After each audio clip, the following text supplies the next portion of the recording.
لا الہ الا اللہ لا الہ الا اللہ لا الہ الا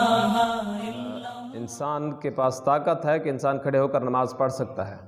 تراویح پڑھ سکتا ہے، لیکن طاقت ہونے کے باوجود اگر بندہ بیٹھ کر تراویح پڑھتا ہے تو ایسا کرنا مکروہ ہے۔ اور بعض دفعہ جو ہمارے ہاں تقریباً رواج ہوتا ہے پچھلی صف والوں کا، دوسری صف والوں کا، کہ امام رکعت شروع کر دیتا ہے اور پیچھے بندے بیٹھے رہتے ہیں اور جب امام رکوع کو جاتا ہے تو یہ بھی رکوع کو چلے جاتے ہیں۔ ایسا کرنا بھی مکروہ ہے۔ اور میں یہاں پہ کہتا رہتا ہوں کہ یہاں پہ آپ کو پورا قرآن سننے کا ثواب نہیں ملے گا، کیونکہ ایک رکعت کی تلاوت کا ثواب جو آپ کو ملے گا وہ آپ نے نماز سے باہر سنی ہے، نماز کے اندر وہ نہیں سنی تلاوت، اور ایک رکعت کے اندر آپ نے نماز کے اندر تلاوت سنی ہے،